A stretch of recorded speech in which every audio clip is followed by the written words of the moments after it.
Yo, welcome to another episode of the Larry Ohh Show. Got my co-host with me again. What's going on? It's John Phelps. A little calm today. We got another jam-packed episode. We have another virtual guest. You know him. He's the GOAT of, every genre. This guy does everything. He's an artist. He's a producer. He's a singer, a rapper. A content creator. You name it, he does it. Thank you for joining. You name it. Yo, thank you so much for joining us, Simon Servida. Good morning. Insert. What's up? Round Thank of you applause. guys for having me. What's up? Of course. I thank Jesus. you. Kind of short notice. I feel like I just talked to you not even that long ago, and you instantly agreed. I appreciate you having coming on here. Of course, man. We haven't talked in a while. I wanted to just catch up and Yo, it's been a bit. You know. It's been a bit, man. What have you been up to? Mostly just the content stuff at the moment. Just kind of putting my foot on the gas in terms of that, and just trying to make the best content I can. Pretty much. You're doing a hell of a job because I see nothing but viral videos one after another on TikTok. Appreciate it. Literally one. Appreciate it. It just does. Do you have one? Do you have one that just doesn't do well? I feel like every video you put up, what's the strategy behind them now? I feel like they're so well thought out or are they just you just kind of throwing and going? It's throwing and going, and I'm deleting the ones that don't do well. I'm not gonna lie. I do want the page to look consistent. I do like to experiment a bit, but if it's 4,000 views in the day, that's gone. You're out of there. Take it out. Get out of here. Daddy don't love you. We don't love you. Yo, so are you focusing a lot? It seems like you're still on the YouTube thing heavy, but Yeah. It seems like you're focusing a lot of your time on producer TikTok. The producer eyeballs are there on TikTok. Yeah, for sure. It just I do feel like I am following just where the eyeballs are.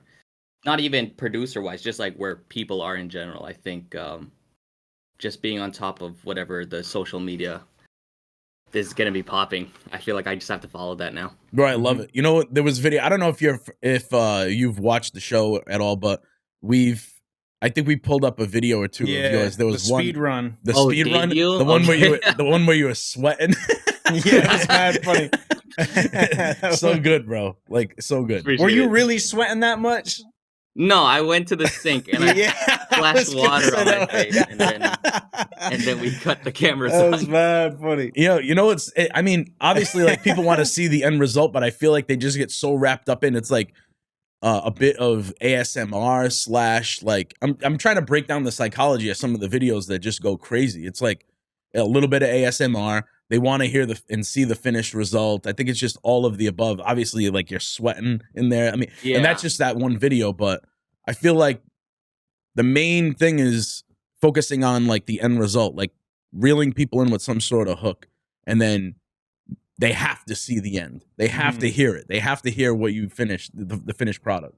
Right. Yeah, it's like seeing this person just go insane and be like, what the hell is he working so hard for? I have to see what the hell is he doing this for? Yep. I feel like that might be the key, instead of just saying oh, wait for it, because asking somebody to wait for it versus intriguing them and wanting them to wait for it, I feel like is a different kind of vibe. Right.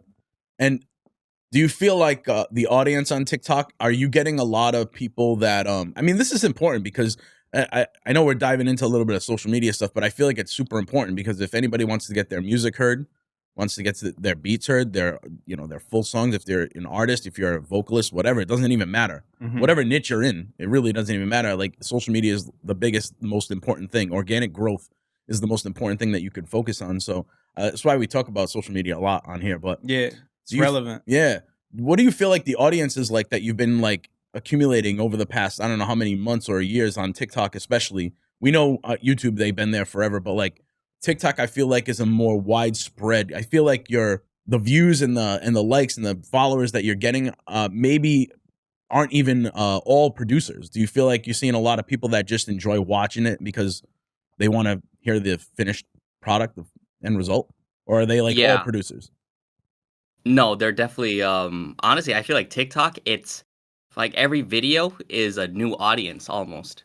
Or so if I'm doing a funny speedrunning video, maybe there's going to be some producers, but I feel like a lot of them are just gamers or kids in high school. Wow. And if I make a video about like some R&B thing, I might start seeing a lot more female engagement. And it feels like TikTok is just giving your video to whatever audience is going to respond to it the most. I don't really care about like how many followers I have because it doesn't really make sense in the algorithm, because it doesn't feel like a consistent like, oh, this consistent group of 300 people. It doesn't feel like that. It just feels like 100 people watch this, 100 people watch this, 100 people watch this, and it's just all over the place. It's more separated by like what the type of video that you're making.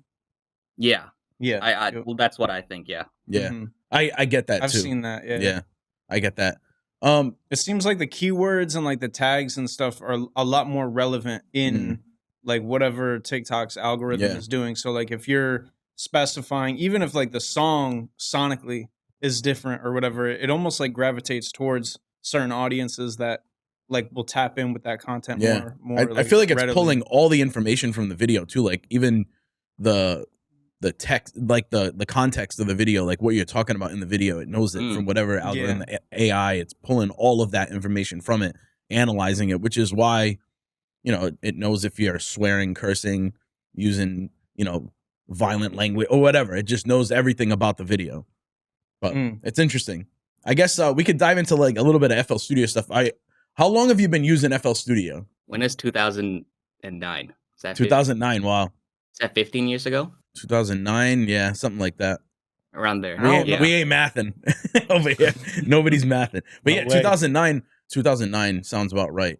A little bit after I started using it. So what version? Do you remember what version you started on? No. Yeah, the Legacy blocks. No. Legacy block era? Or after? Maybe. Like it was looking funky back then. I'll let you know for sure. So I want to like a little. I was thinking about this on the way here. Like you're just a well-rounded musician, like not just a producer. You know, if anybody's seen your videos, which I'm sure if anybody's listening and watching right now, they definitely have. So they know that what your content's about, what your music's about. That the fact that you can make like pretty much any genre at the drop of a dime.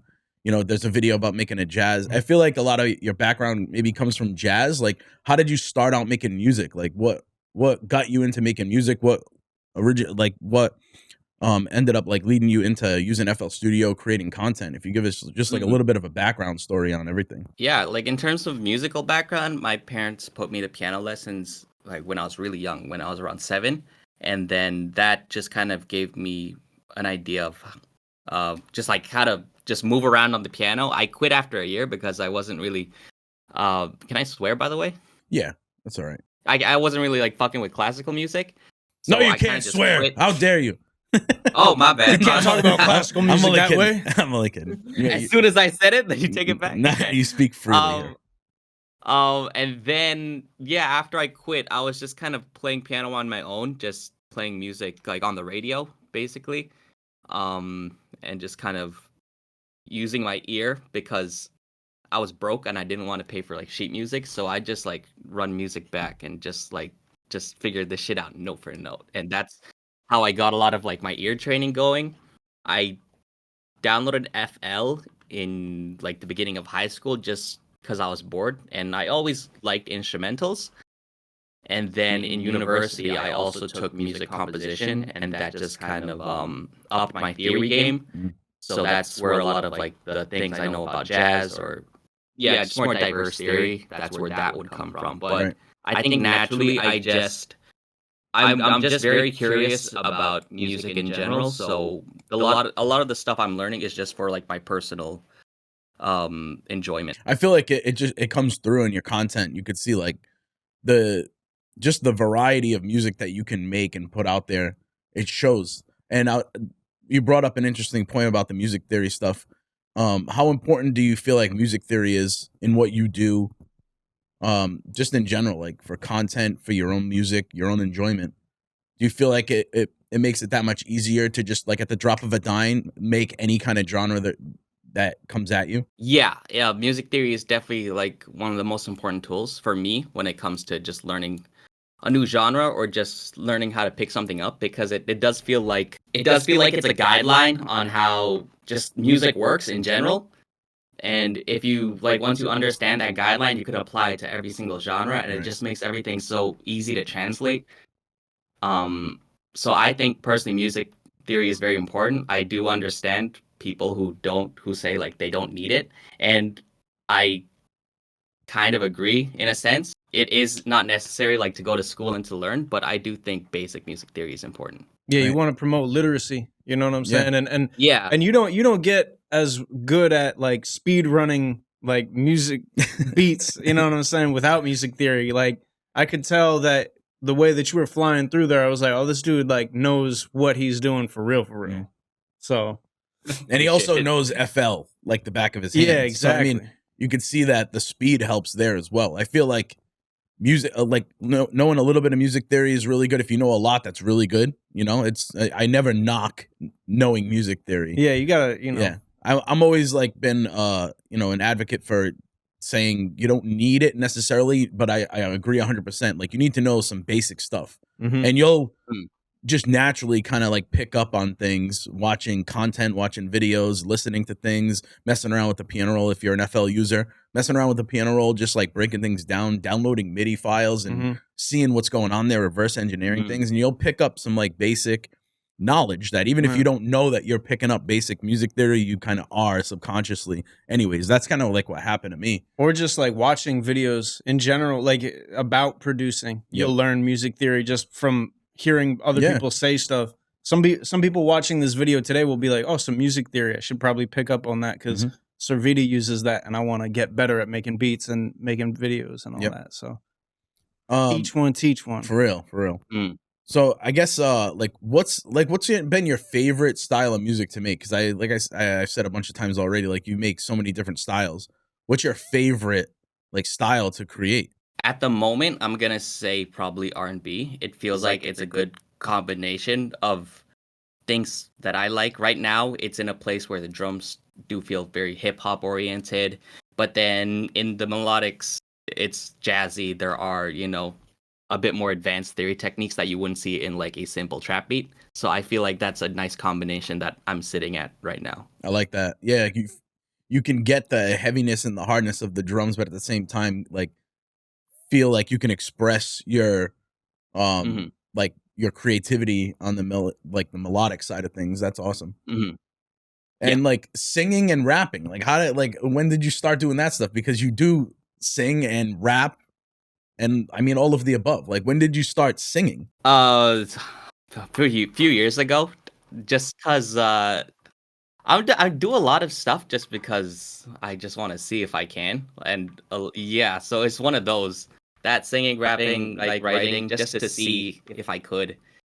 And I find it fun. I find like every aspect of music fun. So I'm just doing it just for the passion of it. And I noticed like watching a lot of your content, you're recording, when you do like the vocal stuff, I'm really into obviously like recording using FL for everything. So when I watch a lot of your content and you're doing, a song where you're creating maybe some vocal samples, or you're just recording like full on vocals for the song, for the R&B track or whatever it is, I'm really interested in watching like your process of recording vocals in FL. Like, what's your process like when you record in FL? Because I see like you're just like really fast with it. Like your workflow is so fast.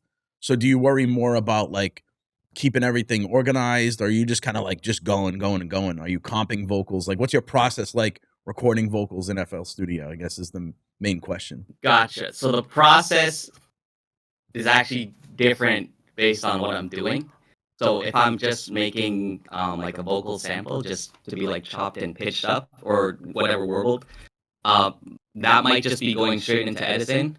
If I'm just like getting scratch ideas, it's just gonna be on the playlist. It's gonna be a mess. When I actually have an artist here in the studio, that's when I'm gonna be a bit more organized with it, and I'll use the like the track modes and the sends and all like the clean stuff, just because I feel like that's when I have to be more of like an engineer. But on my own, it's usually a mess. But it's like a mess that I can figure out myself, so I'll just kind of leave it at that. I'm not giving this project to anybody, so I can make it as messy as I want. It's your mess. You know your way around your mess. I feel the same way. Where the socks are. Yeah. There's the black socks, so it's under the second cabinet behind the room. Yeah, okay. Oh man, I know where that bag of Cheez-Its is. You making a mess, bro. Do you record I'm the into same way though. Yeah. My sessions can get messy, bro. Yeah, bro. But it's only when I'm sending them out do I clean them up. Like if I send anything to you, Yeah. I'll clean it up just so it's not like it's Yep. presentable. Color coding on it, yeah. Make it all look. I don't do that. I don't color code. I can't get into that, but I'll like move stuff out of the way. Yep. They won't have like 13 takes on top of each other and be like, that one in the middle is the one. Yo, Simon, I was wondering, like, since we're on the topic, is there like a session that maybe you could pull up right now that has maybe some vocals? We can like dive into a little bit of like what your sessions look like and what you do. Sure. I mean, Yeah. take your time. We can you know, edit I around had one anything. The other day, I could pull this one up. Are you on the newest version? What do you feel about the like some of the new features while you're doing this? What are the new features that came? Like FL21 in general, just Yeah. like the crossfades and the stuff like that. I'm all about. I don't really take a look at the plugins too often. So like I'm one of those people where if I'm not like diving into it like completely, I'm gonna ignore it until I do. So like a lot of the new plugins that they've been dropping, I've heard good things, but I haven't touched them at all. What are your go-to plugins? Okay, for what? What do you want to know? For like your R&B, what are you always using? What's your vibe? A lot of one shots, mainly one shots, just for the CPU, and just because like when I'm previewing it, I don't have to like load up another patch, just da da da da da da da da, and then oh, there it is, found it, and it's just a little faster for me. Okay, One shot so gang. I will. For real, bro. The more we talk to people, the more I hear just like the love for one shots. Yeah, here's just like something me and this artist were whipping up. Yeah, this is a mess. Here we go. It's a nice mess though. I feel you. So insert one is where we're gonna record all the vocals, just the raw, just the raw vocal takes, and then that's here. And then right under, I will have the main vocal with the main vocal chain. So we are just like bringing things down, and then it automatically gets sent to there once it goes down there. And then that's my main vocal chain. And then under that would be different vocal chains if I need it. So this one's harmonies, multiple harmonies, doubles if I have it. And then within my mixer, I have my vocal reverb, which is I keep right there. So you're utilizing that feature where you can lock a playlist track into the mixer track, correct? Yes. Awesome. Can you show like a little bit of how that works? Because I don't even know if we've ever shown that. No, definitely not. But this is like a newer feature. This is cool, man. I can't use my mic, but let's say this guy was tracking this right now. Yep. So right now it's in mixer track 1, and then this is just empty, just for recording. And then he goes, okay, yeah, let's hear this. And then all I'm going to do is just gonna bring this down to the main vocal. And then all of a sudden it's in mixer track 2, and mixer track 2 has the normal vocal chain that I would use. Nice. So then, and how do you set your playlist up to have that as the feature where you can scroll through and just have it appointed to different inserts? Yep. Okay, so we are going to right-click a playlist track, and under track mode, we're gonna go audio track. So I'm gonna click insert 1 or one of these mixer tracks that I already set. So let's say let's do a new one. 1 second. I usually have this on 2 monitors, so this is a little funky for me. Yeah. Let's say we are making. Let's say we are making ad libs, so we'll do ad libs. Load up my ad libs. So let's say I have this, and I'm gonna call this mixer track ad libs, right? So once I have that, all I have to do is go into an empty playlist, go to track mode, audio track. I can click ad libs now, and now anytime I bring an audio clip into this, then it will go into track 8, which is ad libs. And if you add mixer tracks, highlight them and group it, I'm gonna press G to do that. You can put multiple ones inside, and now both of these are under ad libs because they are in the same group, and then you can mute them at the same time. Yeah, I think that's the most I do with that. Yeah, that's smooth. Yeah, I mean, FL Studio recording has come a long way. I mean, so Simon, you've been using it for a long time. Have you been like recording in it for a long time as well? So you've been seeing the progress of, you know, how that how everything has gotten better over the years. I think. Yeah. FL20. So I picked this up maybe like 1.5, 2 years ago, but I was doing it. It looked, but believe it or not, it was messier than this before. Yeah, I know, man. I used to record all my sessions in before all these like tracks, like locking the track to a mixer. All these like new features came in. I think around maybe 20. I think they started. Yeah, it's gotten a lot prettier. Yeah, and like you said, it looks it's a mess, but it's your mess. And if you wanted to like make it super structured and organized, and just like say if a user from another DAW was coming over to FL and wanted to start recording into FL for whatever reason, I mean, you could make templates where everything's locked in, everything's super organized, everything is just goes where it goes every single session. But I mean, like you and me and you, like we just know our own process where we go with everything, and it gets to be a mess where somebody jumped in there, they wouldn't know what the hell was going on, but it'd be fine for us. But there's ways that you can make templates and just open it up, boom, you got, however 20 tracks that are all locked into different mixers and buses and sends and whatnot. But I love it. I love the new recording features. Yeah, it's huge. So like you said you don't get into like a lot of the newer plugins and VSTs, but you've been on it with the recording process. Do you do other instruments that you track into FL, like using sort of like audio interface? Do you play guitar at all, bass, anything like that? Yeah, we recorded some. Oh wait, did we? We record some guitar and bass just through my input there. But that's just one channel.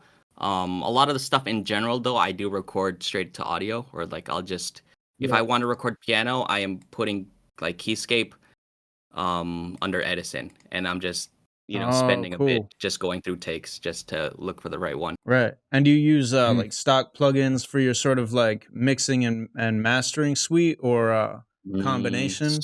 What stock plugins am I using? Newtone? Newtone is so gas. I feel like people are sleeping on Newtone. I can't talk about Newtone enough. Yeah. How good that is. Newtone, besides Newtone, not a lot. Yeah. Wait, I'm looking. A lot of FabFilter. But I don't use like too many crazy plugins in general. I do like using like this EQ a lot. Just quick. Let's boom, go, boom, boom. That's John's shit right there too. I love that, dude. I love that. Boom, done. The EQ on there. Let's go. Yeah, just to save me some time. That's it. Yeah, if you need some simple EQ, that's the way to go. But on the now, the one thing that I've never known or like had enough time to dive into, that EQ on the end, is that acting as the end EQ? Like, so say if you have a chain of stuff in there, is that the last thing on the chain? Yeah. It is. Okay. Unless, so if you were to have a limiter on slot number 10, right, and you were clipping stuff, but then you went into that bottom EQ and you boosted something, is it now is it now in the red? Damn, I'm not sure. I've never tried it. I do this like, this is just for like, this tambourine is really high. Yeah. Like it's not You're doing cuts. It's not a real EQ, but it's like, I get what you're saying. It's just for the quick fixes. It's just a thought, because I feel like we talked about that EQ once, and I think somebody in the comments was asking that, and I was like, damn, I don't know. I got to dive into that, and I never had the chance to, but now that it got brought up again, I'm thinking about it, and I don't know. I would assume that it's acting as the last thing in the chain, and whatever you do to that is gonna, affect it in that way. Yeah, makes sense. I saw some stacks in there. What did you stack? Are those vocal stacks or like an instrument? These are just some simple vocal stacks. Yeah, what am I doing on that? Let me find it. So some compression. I like to use like FabFilter stuff just because I'm so like familiar with just the hotkey and the interface already. It's your process. Those are good. And I'm a very, especially like when I was learning how to mix, this is such a visual plugin, like compared to, I'm never touching, I'm sure it's okay, I'm never touching Fruity Compressor. I can't work with that. like what is, like, now it's just knobs, but this is like, oh, look at the threshold and the vocal sits around here, so let me just, now it's under, and it's very visual to me. So that's why I've been using this, but I can probably use this now, but not when I was starting out. Bro, that micro filter, I love that micro filter. I used to use that thing for everything, bro. That goat filter. I used to automate that, like, you know how you can automate like third-party stuff with the I don't know, when you go into macros and I used to automate that, like, Yeah, I remember and that. record the automation like that with that micro filter. I used to love that thing. I haven't used it in a long time though. I got to get back into it. Yeah, it's like some 2018, 2019 Larry. Yep. The stacks though, I want to like get in. Is that you singing on those? No, this is the artist. So, and it sounds like there's a lot of harmonies going there. Maybe break down like the harmonies, maybe one by one for anybody that's interested in recording vocals and harmonies, like how you go about that. Like, what's the thought process behind the harmonies, and maybe a little bit of theory. I don't know. Yeah. Like whatever. Yeah. So I'll show you what I did, because this is a process I do a lot with my artists. So I was thinking of like, okay, I'm telling him, oh, we should do harmonies, and then he's like, cool. So normally, if he's just kind of, I want it to be really structured personally. So what I like to do is just I load up a patch of. So I will load up a patch of FL keys like this, and I'm going to type in the harmonies exactly how I want him to sing. So this is what I asked him to do. Dang. So really simple chord progression. And then what I'm doing is I'm muting every single one until it's a singular vocal line, and then I'm playing it along while he sings it. So, and then it would sound like that. So smart, bro. I usually make him sing 2 of them at a time, and then after that one's done, we are muting. We are going to the next line. And then, yeah, so like that until this. And then by the end, we are going to get pretty much exactly what I put down in the MIDI. That's how did you come up with that process? Did you see somebody doing that, or is this something you stumbled upon to make it easy for yourself and an artist to think of a harmony? I did it because when I was like recording my own stacks, that was just this is just personally how I write harmonies. And then I was like, okay, I can't sing this shit without a piano beside me, so I'm like, okay, I have to sing along with the piano, and my mic is here, but my piano is there, and I couldn't reach it. Right. And I don't know why. Maybe I didn't think about, hey, why don't you move the mic closer to the piano, you idiot? But I was like, okay, let's just do this instead. So, bro, yeah, that's such a smart way to do it. That's a huge gem for anybody that's like struggling with vocal harmonies. That's a hard thing, bro, because man, doing them by ear, like I'd be in the studio, people are like, oh, let's do some harmonies. I think, and they wouldn't really know. Like their singing was great. Right. But when it comes to the harmonies, it's a different animal. Yeah. It's a different thing, totally. Bro. So that's such a gem right there for people that are struggling with harmonies. Going back on a little bit on Newtone. You got to be doing this if you're trying to write harmonies for R&B. You have to. Yeah, that's a hack. Yeah. And then so what I do as well. So I'll always give them like a bit of space. So I'll let them record it twice, and then basically I'm like, so during this space where they don't sing anything, I'm like prepping them. So okay, this is your next starting note, and then I'm just doing this quickly. Boom, boom, boom. Okay, get ready. This is what you're starting with. Then they do it again twice. So this is all in like a single take mostly. Right. And you're in the studio with these artists when you're working on this stuff? Yeah, they're usually here. Awesome. And you're in Toronto, right? So how's the scene out there? You got a lot of people that you're working with? A decent amount. As much like honestly more than enough. I could be doing a lot more sessions if I wanted to. I'm still focusing on like my own content, so I'm not doing as many as I want, but there's a lot of talent over here. Yeah. Toronto's huge in the music scene right now. Going back to the harmonies, one more thing I wanted to ask. Sure. How are you blending those as far as the mix goes? So are they all in their own separate track in the mixer? No, I put them in one, and then I am just doing like if you notice when I play it, there is one that sticks out, and that's usually the main line I'm hearing. So like, I don't know if you hear the same one I'm hearing, but this is the one that stands out to me the most. Yeah. Yeah, and I'm doing that on purpose because that's just how I built the harmony. Yeah. So anything under that is going to be slightly quieter, and then it's going to be slightly panned to the side. So I was going to ask about panning. And you're panning like within the samplers? Yeah, just within each individual track. And then you can see like the farther down I get, the more aggressive the panning is to the side, so that this one stays towards the center more. And yeah, they're all just in a single mixer track. Gotcha. That's interesting. Because me, like, by force of habit, when I have that many stacks, I don't know if it's just like like an OCD thing. I have to have them in like separate tracks, and I know this ends up making my mixer ridiculously massive, and I have, end up having sometimes 75, 80 tracks in the mixer. But it's just like I've always been on putting everything in its individual track and then like panning from there. And I don't know, it's just like I might have been back in the day, but this feature right here, game changer. Ooh, big I bro. love that feature. Oh my goodness, look at it. Clip gain. I know it was a long time coming for us FL users, but man, is that one of the best features we ever got? Man. Yeah, so I honestly I might put them in separate tracks before, but if I'm just leveling like this now, then I don't think I need it. Yeah. Right. And as long as like they're all going to the mixer in some way, shape, or form, you're good. Yeah. If you had to bounce out stems. That's the thing that it might come down to, though, is like when you're trying to bounce out stems, it might get a little bit complicated and make a little bit more work for you. But I mean, like you said, if like you're working with yourself, basically, like you're not sending these out to anybody. So that's something to keep in mind for people. Like if if you have you're going to be sending it out for a mix or whatever the case is, you might want to separate them. But that's a cool process. I love to break some sessions down. Is this a beat you made as well? I'm assuming. Yeah, we were just making this in the during the session. Yeah, that's usually what I like to do. Just cook up a beat and then get them to record some stuff over up. I like your stuff. Let's start from here. Dripped up, drip down on her body like it's water. Got a bad little bitch and she shopping at Harmonies. Gonna put you up on trends if you beside me. I like your style, oh. It's clear 10 out of 10. I cut all these girls cause they ain't nothing like mine.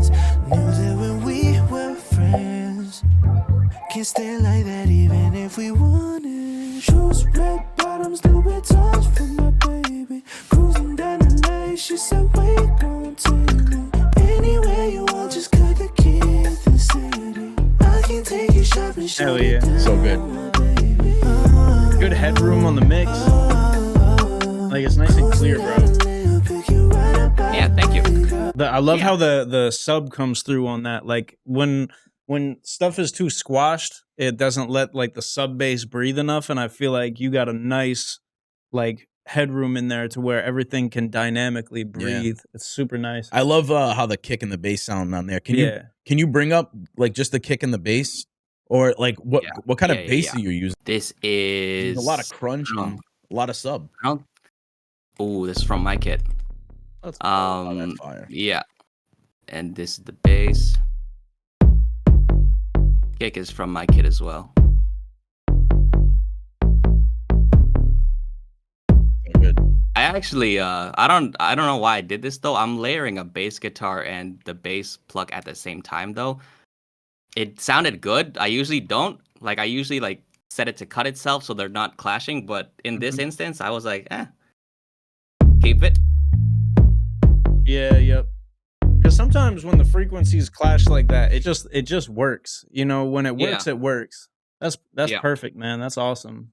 So good. And are you when you treat your drums, are you like leaving them dry for the most part? Are you EQing or processing them any specific way, or do you just kind of let them hit the way they hit? It's basically just leveling. Yeah, just level. Nice. Mostly just leveling. Ideally for like sessions, I'm trying to go like as quickly as possible, as well. So I'm not trying to waste time like EQing the snare like while this guy's just behind me trying to catch a vibe. So I'm just pulling up like, okay, this one's solid. Let's just run through it really quickly. Perfect. What about stock like VSTs? Do you like, how do you feel about those? I know you mentioned a lot of one shots and stuff, but like are you going more third party stuff? I know you use a lot of FL keys. I've seen your videos, bro. You use FL keys. This is just I never like have it. I always load it up because I just like a nice reference. I just like looking at the piano sometimes, and I don't want to look at the piano to the side like this because like I have to transpose something, but I gotta go down like sit sideways. Or something. I just need FL keys there just to see. And the fact that it's so like high pitched and tingy, I like using it just to follow, like when I'm doing my vocal stuff. And I know you mentioned like Keyscape too. Keyscape, love Keyscape. So I'll use that if I need like an actual piano. What are some stock FL stuff I'm using? FPC is cool. Oh, we just talked about that with Jay Cactus. Yeah. Jay Cactus just came on last episode, and he was talking about FPC, about how like the way he used to chop samples, which was interesting because I've never chopped samples like that before. He said he would record them into Edison and then drag clips, like drag just like little chops into FPC. Oh, okay. Then, never done that. I'm a Fruity Slicer guy. Yeah, me too. Let's go. Yeah, in that case, yeah. Yep. And I never did it like that, but it was super interesting because we were just talking about like the ways that you just stumble upon ways to get the job done. Mm-hmm. And I mean, you could see it a lot in your work, and it's interesting to hear people's workflows and processes because there's a million ways to do the same thing in FL. Choose one. Just you figure it out. You know what I mean? You got a million ways to get it. I've been trying Fruity Peak Controller for my sidechaining, actually. Oh, yeah? There you go. Let me see if I can find the beat I made with it. I don't know. I was always using Fruity Limiter for it back in the day. And then all of a sudden, I remember I was just making a beat and I just couldn't get the sidechain to sound the way it sounded. Like maybe the kick was too long and it ducked too much and I was unable to get past that hump. So I was experimenting with Fruity Peak Controller. Can you show how do you set that up? Yeah, I'll show it in this beat. This one might take a bit to load. Yeah, it's all good. I want to ask a question anyways. Do you think that like the peak controller versus the limiter is more of a true sidechain? Because with the compressor, with the limiter, right, and you put it on the compressor setting and you do it that way, is it just compressing the front of it? And it's not really just completely like taking it away. It's just like compressing it to a point where you just can't hear it, versus the peak controller is like pulling the level down of it, like pulling the volume down. Well, visually, I see the peak controller pulling the level down, but I'm not.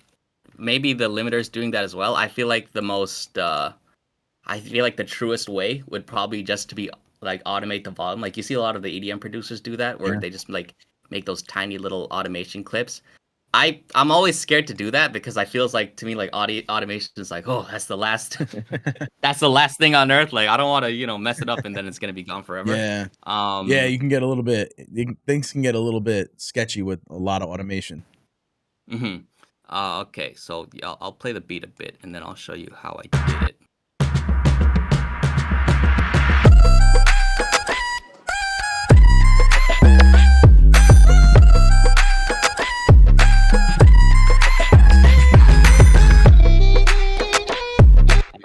So you can see while I was playing it, there's a couple of them just moving down and up. Oh, play it one more time? I didn't even notice. Play it again. I love this beat. I know, really. Yeah, this one's moving. Wow. These two are moving. So it controls the volume like that. You do peak controller on those knobs. I get what you're saying. Okay. Yeah. Because, well, like if I do it on this knob, then how am I going to change the volume of this knob after? Smart guy over here. Smart guy, Simon. I never even thought of it. Anytime I've ever seen anybody use the peak controller way, I've never seen anybody use it like that. So you're using it on the volume knob inside the sampler right there. Yeah, because I think that's what the EDM guys do too as well. They don't automate like the main mixer. They automate like this one. So I've never seen anybody do it like that. I'm kind of replicating that. So we have the kick.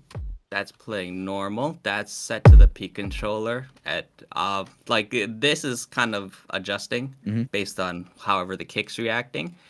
And then let's say I have the bass here. So the way I set it up is I go here, I right click the volume knob, I go link to controller. It's set to peak, and then input I go inverted, and wait, yeah, that's what I do. And then I don't know why, but I have to click remove conflicts twice. For some reason we can't see that. I don't know why. Oh.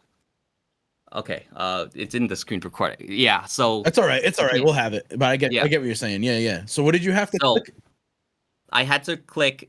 Well, if you only have to sidechain one thing, so let's say I'm just doing the bass, then we're gonna get exactly what we want, and then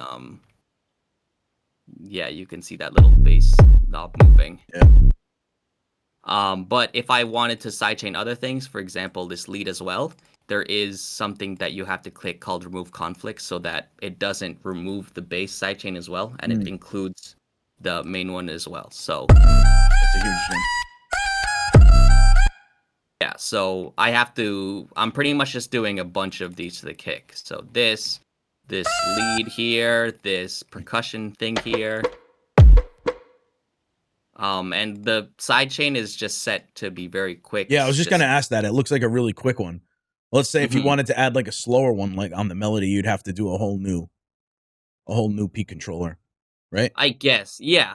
If I wanted them to sound different, I think this one is just like, I'm not trying to be like artistic about it. It's just straight up make room for the kick, so they're all gonna be set to this one single one. Yep. And then I forget which setting it is to like the speed of it. Is it decay? Oh, it's definitely decay. Yeah. Yeah. Just left it all the way back. Yep. Yeah. Yep. So I leave it pretty high. Yep. So yeah, I really just want that quick jump. Yep. And you can hear it in the mix when you hear that. Just the kick just cuts through everything because for that very split millisecond, it's only kick. That's all it is. Just go schmut. Yep. And you put that P controller on like pretty much like all the instruments. Yeah, pretty much everything. Yeah, I gotta start utilizing it on on that volume knob versus the fader. Because that's one of the main reasons. Just I don't know why it just never dawned on me to do that, because one of the main reasons I never wanted to really use the P controller, number one, I feel like it's like a little bit too much, not too much, but a little bit more setting up than the Fruity compressor. I don't know if that's just me just in my process just being quicker with the limiter, but that and the fact that like, oh, I'm going to be stuck with this fader being in this one position the whole time. Like, and then I would actually do the opposite. If I wanted to level it, Simon, this is what's funny about it. I would go to the sampler to level it out if I did use the P controller on the fader. No. Okay. Yeah, so I would do the opposite. I would, if I wanted it to level it out a little bit, I'd go to the sampler and use the knob that you used. Yeah, I'd do the opposite of what you're doing. Yeah. It's funny. Shout out to YouTube. I learned this one 2 weeks ago, I think. Really? Let's go. Yeah. Yeah, I bro, any video that I've ever seen, nobody's used it on that volume knob, but it's such a common sense thing though that I just never YouTube, thought of. Best thing ever. For real, bro. Best thing ever. I mean, learning something. See about YouTube, like that's how like you started. When you started creating content, it was YouTube first, right? How do you feel about YouTube now for the like the producer community? How do you feel about it? How much has it changed since you started out? It hasn't changed that much. I think it's not doing as well because our audience is just more accustomed to the content. So I think people need to just up the quality of whatever we're making. Like tutorials and stuff, they're all good, but I feel like we had enough of those already. Just because it's been like 5 straight years. I started like 5 years ago, and there were people before me, so it's been going on for like 10 years. Like, I think like the way they digest it too, like, do we know? Yeah, I think that there's ways like the ways you do it, the ways Lollipop Beats and J Cactus and all these like really like talented YouTubers in the FL Studio community. I think what separates you guys from just throwing up your normal tutorial is personality, the context of your videos. I think you're making the videos overall just more entertaining, and at the same time people are learning the things that you would want to teach them in maybe a dedicated tutorial, but they're learning it in a way more entertaining way. Like you said, I think upping the quality means like just make better stuff, make better music, make better videos, make more entertaining stuff to keep people engaged, because I think like you said, I agree, they've had enough of the here's how to do X, Y, and Z. Would you say more of your focus now, Steven, is on like TikTok? Steven? Huh? Steven? Simon? My bad. I didn't have my coffee this morning, brother. You're good, James. You're good. You're good, James. Yo, Jerry. You're good, Jerry. Yeah. But would you say that your focus now more is on, say, TikTok versus the YouTube thing, or are you still going to both? I would say like 50-50. It used to be like YouTube 75 and then TikTok was like 25, but now I feel like I'm just have a better grasp of just how the algorithm and how people consume content works. So I'm going to start leaning into that more. And are you like focused on like keeping them on the TikTok platform in any specific way? Like, are you building an online community or anything like that? Or what's your sort of aim for the next, like, I don't know, 6 months? Thinking about that? Or? No, I don't think about it. Like, I'm really not thinking big picture like that. I'm just trying to make a banger video, and hopefully some people like the music or they get to laugh a little bit and keep it pushing. Perfect. Oh yeah. You've always had like such a, like, I don't know, like the content, the reason why I feel like it just connects with people is you have like the right combination, the right blend of entertainment, education, comedy. I just think it just all of the above, like the talent that you have. It just, no matter what you do, it just I feel like it just does well and it connects with people. I feel like if there's any advice that you can give a musician, a producer right now for creating content that connects with people, what would you say to them? Probably the thing I've been following like this entire time for me personally, just you create the content that you want to watch. So I noticed that back in the day there wasn't too much theory stuff, so I was making that. And now that there's so many tutorials out, the content I'm making is less about teaching people and it's more about, you know, entertaining other producers or just people in general or getting people into production. But having that entertainment or that comedy is something that I want to be fulfilled when I watch a certain video. So I'm always trying to put that in my own content. I think it's such a struggle with producers and artists in general. It's like their music can be fantastic when you hear it. It's great music. And you're like, why hasn't this blown up yet? But I think they got to get onto the social media stuff. It's just like you have to focus. I feel like just as much time on social media as you do on the music, if not more. And allowing like the social media to be done the right way, like allowing your personality to shine through. Because if you're just like, if everything is a commercial, then people are completely savvy to that and are going to be turned off completely. 100%. But if it's like something where like you're seeing a bit of the personality shine through, and then there's like, you know, the backing track is literally the song. Like I've featured songs in the background completely and people have been like, the song is dope, you know what I mean? But like what is at the front is the personality, you know what I mean? And you can't just be like pummeling people with the commercial. You got to give them like who it is. And I think that's like, I think it was a few episodes ago that I pulled up the Speed video and we featured it here. And I was like, this is incredible, you know what I'm saying? Like I just loved like the humor behind it, obviously the skill behind it, and I was like, this is this is totally magnetic, you know what I'm saying? So it's all about just trying to connect with what you're good at. Like you're good at making people laugh. Like that's your way, I think. Like make people laugh and I also think I feel like people don't really talk about this enough, but you have to think about original content. There's way too many people following trends of like artists. You tell like an artist to, hey, you got to be more active on social media, and then they're just doing a slideshow of, hey, here's a song that you'd like in the summer, and then it just scrolls and it's just like, you know, but you have to make like original, fresh ideas. I feel like that's one thing I always focus on as well, just so that people, it gives people an excuse to be like, oh, he put out something out.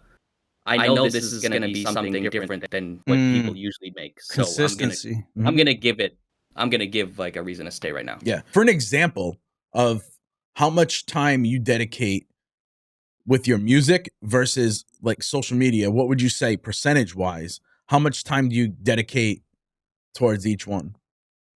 We'll say, if we say music versus content, I'm going to go, 30-70. 30-70, which way? 30 music, 70 content. See what I'm saying, people? See what I'm saying? And you put out a lot of music. You work on a lot of music, and you're still saying 30-70. It's crazy. 30-70. Let that sink in. Let it sink in. No, really, yeah. I mean, for real. It might have been more 50-50, more 70-30 the other way when he was still like trying to get more acclimated to music. Of course. But once you know that you can get into the studio for an hour and make a great song, now you want to figure out like how to, you know, get it out, Mhm. you know? And it's also Yeah. like, I mean, there's the point of, you could say where, all right, let me work on my craft for a long time and not do any social media. But you could also say, let me document my process and make all of this Sure. content. And then you could still say, I'm working on my music at the same time. People are watching me work on my music and my craft. And Mhm. that's the content, you know? Mhm. So there's all these different ways you can look at it too. Like it just depends. I mean, it always depends like where you want to be Mhm. at Yeah. that, you know? I feel like sometimes if I have a session coming up, I'm never worried about like, oh, are we gonna make a good song? It's, oh, are we gonna get some good content Yeah. out of this? God, what happened to Yeah. us? I know. We're doomed. We're doomed. What's happened to me? I know, bro. I know. But I mean, you're at the point where there's the pressure factor for you. Like if a camera goes on you right now, because you've been through the ropes, you've been doing this for such a long time, you could make some really dope music on the spot when the pressure's on. You know, it's versus somebody that's not used to creating content like that. They might feel more comfortable with just like creating the music, creating content afterwards. Like maybe that's the process.